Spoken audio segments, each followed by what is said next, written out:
Tapi, karena ini penelitian mengenai, komputer kuantum atau komputasi kuantum, nah ini sebenarnya sedang, saya breakdown untuk nanti bisa digarap juga oleh teman-teman di S1 ya, tentu saja tidak sebesar yang dikerjakan oleh mahasiswa S2. Nah, pada tahap awal ini masih tahap awal sekali, kita baru belajar lah ya, dari belajar mengeksplorasi dan juga mendalami bagaimana, apa sebenarnya komputer kuantum itu dan bagaimana prosesnya dan kita bisa bermain seperti apa, terutama dalam sudut pandang kita di ilmu komputer ya. Nah, sebagai subjek itu kita mencoba lebih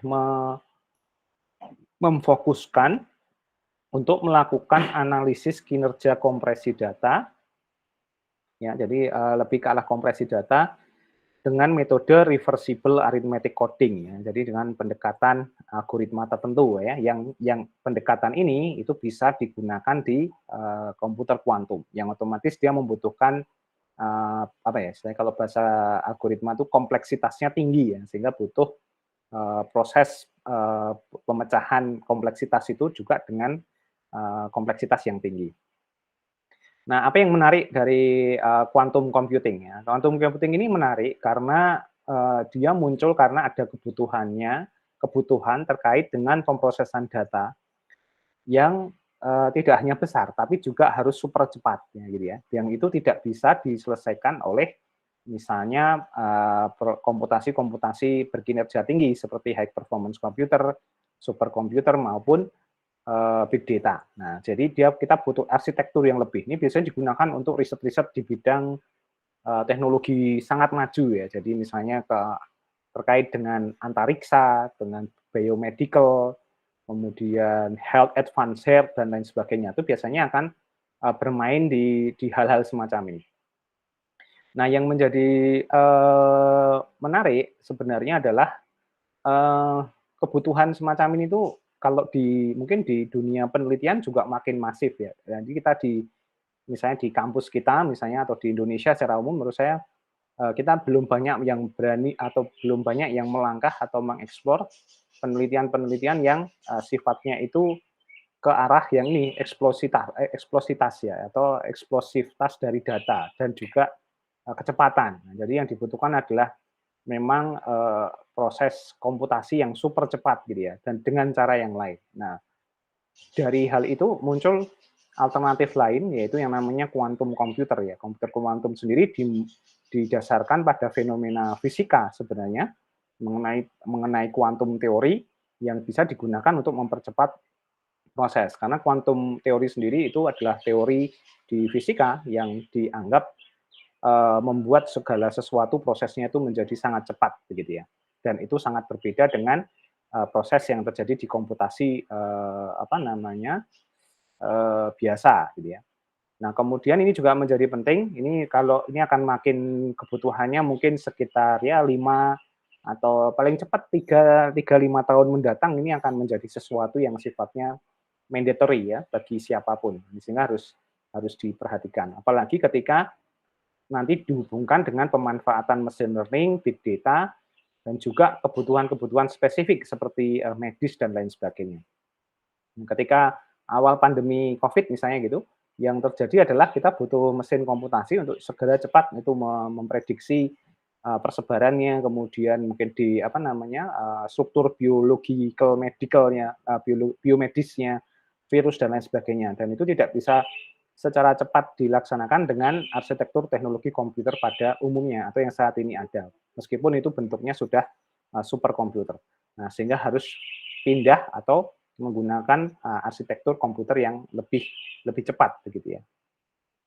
Nah, yang menjadi menarik adalah di saat ini penelitian-penelitian tentang komputer kuantum ya ini memang mostly lebih banyak di fase riset ya, atau simulasi ya. Jadi masih eksplorasi lah. Jadi secara teknologi ini belum proven atau belum secara stabil gitu ya risetnya itu menghasilkan suatu formula yang benar-benar bekerja dengan sempurna begitu ya. Dan ya karena memang masih banyak sesuatu yang harus dieksplor ya. Sehingga kebanyakan penelitian yang dilakukan adalah lebih banyak pada analisis, uji coba dan lain sebagainya. Tetapi yang menarik dari hasil-hasil sementara itu sudah menunjukkan suatu, bahwa, apa namanya, pola perkembangan dari, apa namanya, kecepatan komputasinya itu cukup cukup promising ya, karena dia punya konsumsi waktu yang cukup cukup, cukup cepat gitu ya.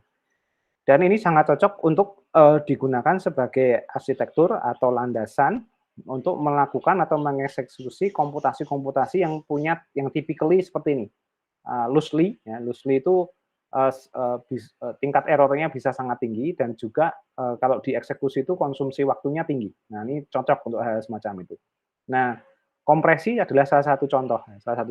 Nah, sehingga ini menjadi menarik, karena, pada sistem kuantum nanti ini kita bisa menggunakannya sehingga memanfaatkan, potensi kecepatan dan, kesederhanaannya untuk menyelesaikan problematika-problematika di kompresi, jadi semacam itu.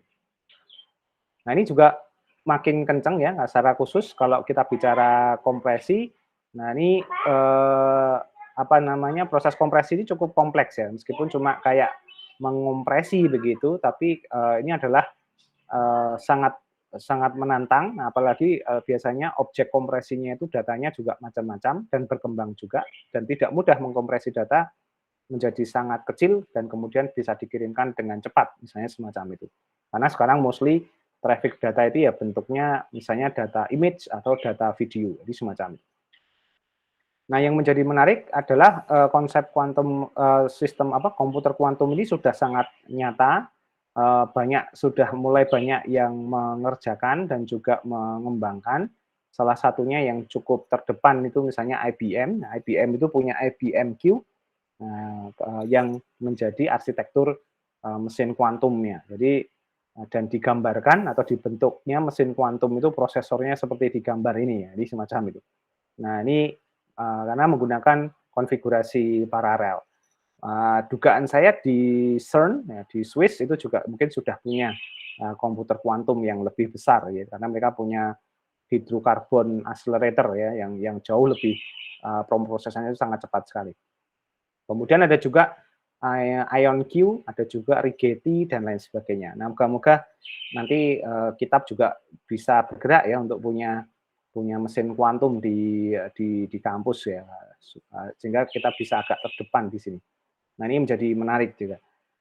Nah, potensi dari mesin kuantum ini adalah pertama dia menjadi salah satu alternatif, untuk menjalankan ya atau mengeksekusi teknik kompresi data ya, dibandingkan komputasi klasik pada umumnya, ini bisa mengurangi konsumsi waktu dan energi. Jadi kalau jelas ya, kalau konsumsi waktunya bisa dikurangi, otomatis energi, konsumsinya juga pasti bisa diturunkan ya. Kemudian komputasi kuantum ini mengeksploitasi efek kuantum mekanis, yang disebut sebagai superposisi, kemudian melibatkan juga menjadi entanglement dan juga tunneling, sehingga bisa lebih efisien dalam menjalankan proses komputasinya. Mungkin, waktu khusus nanti saya akan membicarakan ya tentang quantum computing secara teori seperti apa. Dan efeknya adalah model pemrograman kuantum itu pasti berbeda dengan pemrograman klasik yang saat ini kita ketahui. Nah, jadi mostly kita menggunakan kembali ke basic fisik ya dan notasi aljabar. Nah, jadi, meskipun demikian nanti juga bisa disederhanakan dengan, metode matematika lah atau logika, matematika. Kemudian, komputer kuantum ini sudah nyata ya, sudah real, sudah implementable. Jadi proof of work-nya ada di IBM Q, kemudian beberapa perusahaan cloud juga sudah punya semacam AWS ya, kemudian Microsoft Azure juga tampaknya sudah mulai masuk ke sana. Dan untuk menggunakannya juga sudah cukup banyak, ada beberapa library semacam IBM Q, Qiskit library, ada juga nanti aplikasi-aplikasi yang bisa menjembatani kita interfacing ke infrastruktur kuantum yang ada di masing-masing provider. Nah, di penelitian ini kita fokus untuk bagaimana ketika kita menjalankan proses kompresi, terutama kompresi untuk data yang besar, yang data besarnya itu punya kompleksitas tinggi, dan kalau diproses secara klasik itu efisiensi waktunya masih rendah, dalam kata lain adalah berarti proses kompresinya menjadi panjang dan wasting time gitu ya. Maka diperlukan teknik komputasi kuantum agar kompresinya itu jadi lossless ya, tingkat kegagalannya jadi rendah, tapi cepat gitu ya. Jadi semacam itu. Dan salah satu tipenya ini adalah data citra medis seperti data ronsen atau data image yang detail gitu ya, MRI dan lain sebagainya. Nah, yang menarik adalah ini karena kita di kampus juga belum punya environment realnya, maka kita pakai dua cara. Jadi pakai simulator, ya. Kemudian yang kedua kita pakai mesin kuantumnya IBM, dalam hal ini IBM Q, tapi menggunakan interface ya, menggunakan interface. Dalam hal ini menggunakan SDK-nya Qiskit yang nanti dilempar ke mesin kuantumnya IBM. Nah, tujuan ini adalah kita mencoba melihat bagaimana cara kerja kuantum komputer dan melihat performance-nya seperti apa, apakah proven apa tidak. Jadi ini penelitian yang mencoba melihat apakah asumsinya itu benar apa tidak. Jadi semacam itu. Nah, ini yang menjadi penting ya, menjadi penting untuk dilihat. Nah, kemudian beberapa tinjauan pustaka juga udah banyak, ternyata yang melakukan hal yang serupa, sejalan gitu, cukup banyak. Dan ini juga menjadi menarik karena kemudian kita bisa punya gambaran ya, bagaimana cara orang lain melakukan penelitian di area kuantum semacam ini, atau di melakukan quantum computing semacam ini. Ini coba sebagai contoh nih, coba beberapa contoh penelitian-penelitiannya seperti itu. Dan masih banyak lagi. Jadi ada yang membicarakan tentang tidak hanya menggunakan arithmetic reversible coding ya, tapi juga menggunakan adaptive human coding, Huffman coding ya. Kemudian ada yang menggunakan pendekatan yang lain, menggunakan apa namanya quantum discrete Gaussian transform. Kemudian ada yang menggunakan apa namanya image encryption algorithm, NEQR dan lain sebagainya. Jadi cukup banyak. Dan ini sudah mereka semuanya bermain di level algoritma ya, sebenarnya semacam itu. Dan ini algoritma sebenarnya levelnya di komputasi sebenarnya, di lab-nya ya, tetapi mungkin di lab algoritma dan komputasi kita belum menyentuh ke kuantum ya, tapi kita sudah mulai masuk ke sana, minimal untuk mendukung di sisi infrastruktur. Nah, untuk kebutuhan ini kita siapkan tadi mesin yang bisa mengkoleksi datasetnya dulu, kita ambil dari, kalau ini kita ambil dari Kaggle karena kita nggak punya data ronsen gitu ya. Dan kemudian tapi untuk alat kita pakai yang ada di lab. Nah, ini contohnya, datanya cukup kompleks ya. Ini dataset yang diambil dari Kaggle. Nah, kemudian kita buat kerangka penelitiannya adalah pertama tidak bisa langsung kita melakukan kompresi, tapi ada 3 langkah utama. Jadi minimal 2 langkah utama. Langkah pertama itu adalah kita harus melakukan representasi atau preparasi dari data citra klasik ke kuantum. Jadi bentuk dari data citra klasik X-ray ini kita ubah menjadi citra yang bisa dibaca oleh quantum computing. Nah, mudahnya semacam itu. Dan kemudian kita melakukan ini pembentukan yang namanya gerbang kuantum. Ya. Jadi gerbang kuantum itu semacam protokol kalau dalam jaringan komputer, yang dia bisa menjalankan eksekusi dari reversible arithmetic coding-nya. Nah, gitu. Nah, kalau itu sudah, baru kita implementasikan di simulator kuantum yang menggunakan IBM Q Qiskit ya, dan kemudian kita bandingkan dijalankan di simulator lokal. Di simulator lokal itu maksudnya kita seperti punya komputer kuantum tapi virtual ya, seperti virtual mesin lah gitu ya. Tapi kalau yang quantum Qiskit IBM Q Experience ini kita nanti koneksi langsung ke IBM. Jadi semacam itu. Dan nanti kita bandingkan dari dua ini seberapa jauh sebenarnya kinerjanya itu bisa kita potret. Nah, kemudian untuk menjalankan kompresi, otomatis kita melakukan representasi ya, menggunakan NEQR, kemudian kompresinya menggunakan RAC. Nah, ini sama saja sebenarnya, kita mau pakai kompresi atau dekompresi ya sama saja, jadi semacam itu. Nah, kemudian yang membedakan dengan algoritma yang dijalankan di kuantum, kita harus merancang program kuantum yang menjalankan kompresi. Jadi ini algoritma kompresi di quantum computing. Berbeda dengan yang di klasik. Jadi semacam itu. Jadi di sini bisa dilihat kita import dulu konfigurasi dari simulatornya atau koneksi ke IBM Q, kemudian kita harus buat portnya tadi sebagai kelas kuantum, kemudian kita juga harus membuat kelas kuantum klasiknya, jadi semacamnya namanya dienkapsulasi, kemudian nanti direpresentasi, citranya itu diubah menjadi citra kuantum dengan NUDR, dan kemudian nanti kita punya data citra kuantum. Kalau masih bentuknya klasik, kita harus representasi ulang, kemudian baru kita kompresi. Jadi yang dikompresi ini adalah data citra kuantum, ya. Jadi bentuknya sudah data citra kuantum. Jadi sebenarnya ada dua cara ya. Jadi pertama adalah citranya diubah dulu menjadi bentuk citra kuantum, baru dikompresi. Nah, sudah citranya terkompresi, didekompresi, kemudian kita bisa lakukan pengujian yang kita perlukan. Nah, dari situ kita coba lihat parameter-parameternya ya, nanti kita lihat sama-sama. Nah, ini penjabaran dari analisis kinerja, ini kualitas citranya kita lihat apakah nanti mengalami degradasi setelah dilakukan kompresi dan setelah dikembalikan menjadi dekompresi. Nah, ini contoh dari library yang digunakan, sebenarnya simpel saja, kita tinggal panggil Qiskit import ya, kemudian nanti kita tinggal punya beberapa hal, ada IBMQ, quantum circuit-nya, kemudian registernya, ya, kemudian nanti kita baru bisa eksekusi.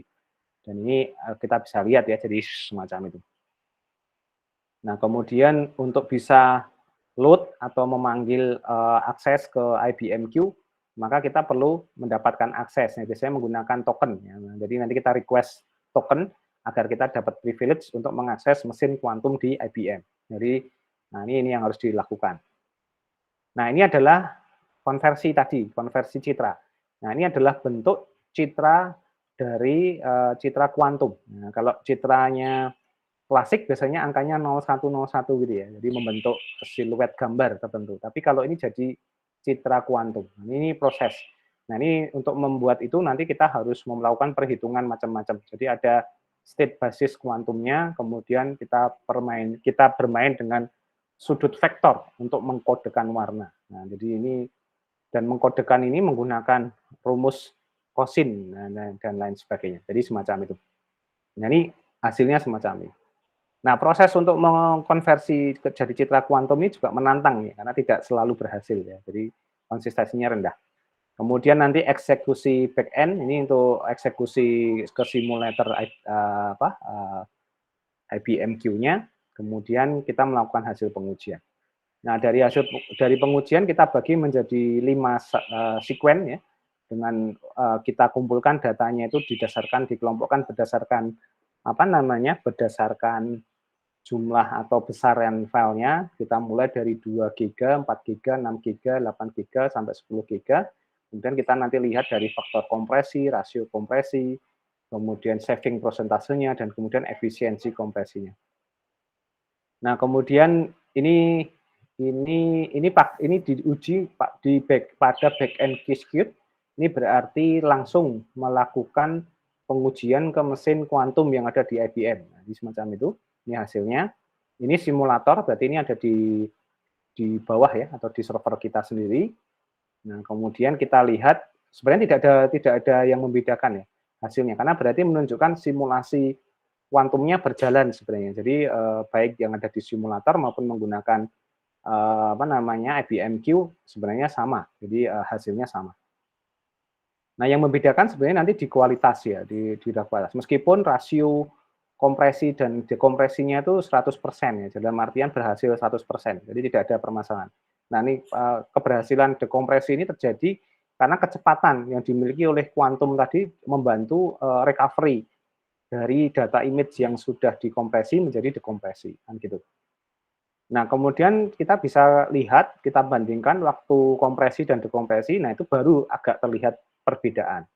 Jadi di sini kita bisa lihat adalah waktu proses yang dilakukan pada proses kompresi dan dekompresi dengan menggunakan 2 pendekatan, yaitu menggunakan Qiskit R, berarti kita mengakses ke IBM dan kemudian menggunakan simulator, maka kita menggunakan IBMQ itu memiliki waktu yang lebih tinggi dibandingkan kita menggunakan simulator. Nah, jadi semacam itu. Dan the best time-nya itu ada di sebenarnya ya gradual, karena makin tinggi filenya makin butuh waktu yang cukup begitu ya. Tetapi kita bisa lihat ini memang signifikannya cukup tinggi ya. Jadi tidak selalu, contohnya ini dari 8 GB ke 10 GB itu pertambahannya hanya 1 menit, yang lainnya levelnya 2 menit gitu ya. Jadi ini agak berbedanya di situ. Nah, kemudian waktu total pemrosesan itu juga menjadi menarik ya. Eee, ini, kita mendapatkan anomali bahwa cara kerja dari kuantum itu kadang masih terjadi kesalahan ya, kesalahan proses. Nah, itu yang menyebabkan mesin kuantumnya jadi tidak bisa bekerja lebih baik daripada simulatornya. Nah, ini faktornya macam-macam ya.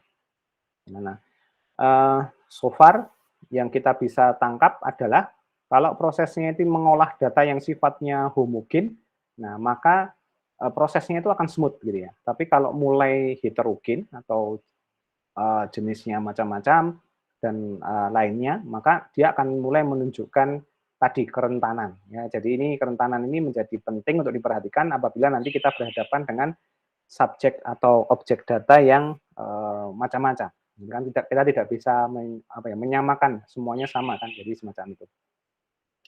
Ini juga menarik probabilitas kesalahan kalau kita lihat, kalau tadi ada permasalahan tadi ya, kesalahan dari proses, kalau kita lihat secara lebih detail, kesalahannya ini kecil sekali ya. Jadi urdunya itu 0,0 sekian gitu.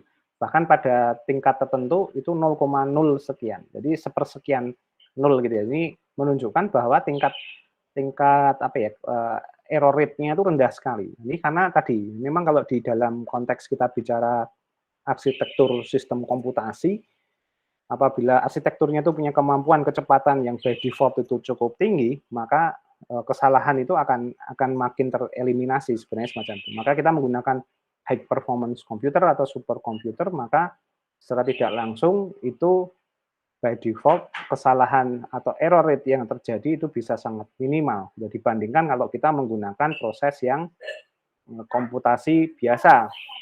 Nah, ini yang menjadi apa ya tantangan dan ini menjadi menarik untuk sebenarnya kita kita perhatikan dengan sangat bahwa ini kenapa kita mengarah ke mesin-mesin yang berkinerja tinggi atau berarsitektur cukup tinggi begitu. Nah, ini juga terkonfirmasi, ini kita bisa lihat ini pengujian di angka 8 sampai 10 ini sampai 0 gitu ya error rate-nya, berarti benar-benar sempurna gitu ya. Tapi ini juga kita harus hati-hati kalau dalam konteks penelitian ya ini too good to be true, ini terlalu baik untuk terjadi sebenarnya gitu ya. Jadi kita harus lihat ini terjadinya kenapa gitu ya. Jadi ini masih belum ketemu ini apa yang terjadi. Tetapi secara umum kita bisa lihat hasil-hasil pengukuran yang di atasnya juga mendekati nol ya, dan meskipun masih ada angkanya. Nah, ini juga sama, makin kita tes lagi, kita makin kencengin load data besarnya, ini makin kelihatan, makin mendekati zero semua. Jadi ini menunjukkan bahwa kinerjanya sangat luar biasa, sangat bagus sekali ya. Jadi semacam itu. Ya istilahnya kalau bahasa kendaraan, kalau misalnya kita buat teknik aerodinamis gitu, gravity-nya menjadi nol, ya. Itu kan berarti cepat sekali, tidak ada hambatan, gitu ya. Nah, tapi itu kan sangat terlalu bagus untuk terjadi gitu. Jadi ini harus kita lihat hati-hati. Meskipun saya yakin ini pada titik tertentu nilai optimum nol ini akan bisa diwujudkan oleh mesin kuantum atau minimal next generation kuantumnya.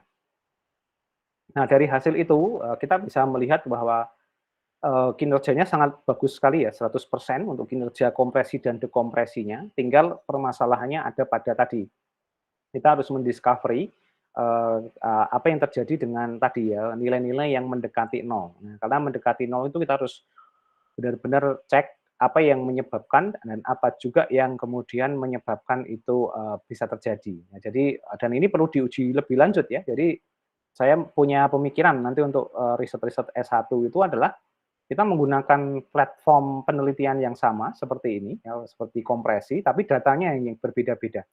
Nah, tinggal nanti kita mencari kecocokan dari sisi algoritma yang dipakai. Jadi misalnya case-nya adalah kompresi, ya tidak harus kita bisa pakai RAC ini atau reversible arithmetic coding, atau bisa menggunakan Huffman coding juga boleh, atau menggunakan yang lain.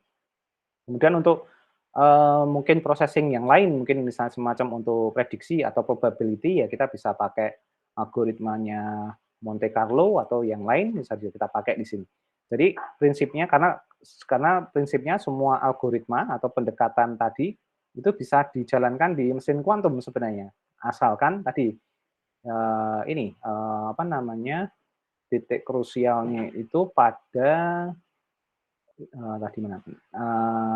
Ini ya. Jadi datanya itu kita representasi dari menjadi data citra kuantum, itu yang penting. Kemudian yang kedua ini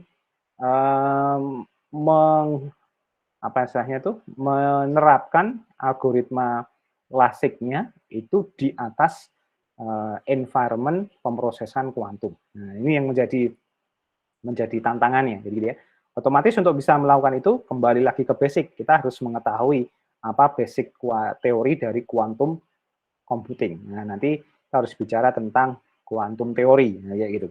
Nah, ini yang menjadi menarik. Ini kemungkinan bisa minggu depan atau minggu yang lebih depan lagi kita akan coba undang ahlinya dari insya Allah saya ingin mengundang Pak Pekik Nurwanto ya, Pak Dr. Pekik Nurwanto dari fisika, ini ahlinya teori kuantum ya. Nanti moga-moga bisa memberikan pencerahan terkait kita bagaimana sebenarnya teori kuantum itu berjalan, sehingga nanti kalau kita tahu teori behind-nya, nah, algoritma yang menjalankannya jadi make sense untuk kita buat gitu ya. Nah, itu yang menjadi penting. Nah, kemudian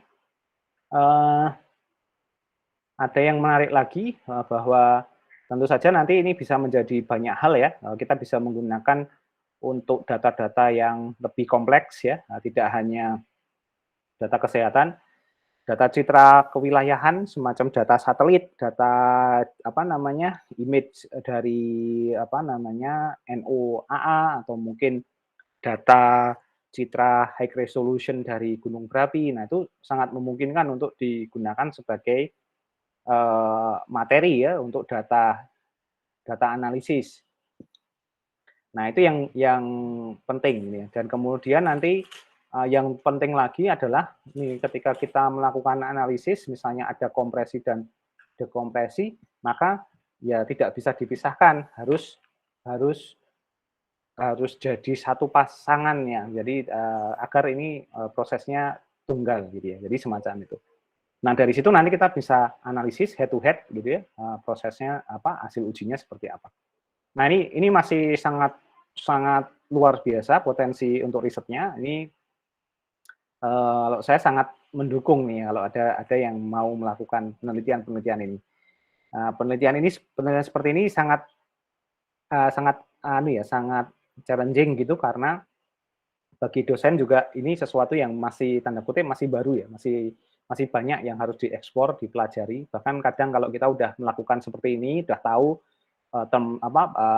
polanya semacam ini, belum tentu nanti ini bisa dipakai dan cocok untuk data penelitian yang lain. Jadi kita harus eksplor satu-satu ya. Jadi kalau bisa punya kemampuan di situ, wah ini akan sangat luar biasa dan membantu proses-proses research dan pengembangan di bidang komputer kuantum. Nah, ini yang menjadi penting ya. Mungkin moga-moga teman-teman bisa lihat dari sekian banyak tema riset dan pengembangan di sistem komputer dan jaringan, itu teman-teman bisa kembangkan lebih lanjut dan bisa lihat bahwa kita juga sudah masuk ya ke riset-riset yang advance gitu, yang kemudian nanti bisa kita gunakan untuk apa istilahnya membuat kita itu jadi lebih dikenal, lebih rekognisinya itu di area-area penelitian yang memang beyond gitu ya, atau berorientasi masa depan. Oke.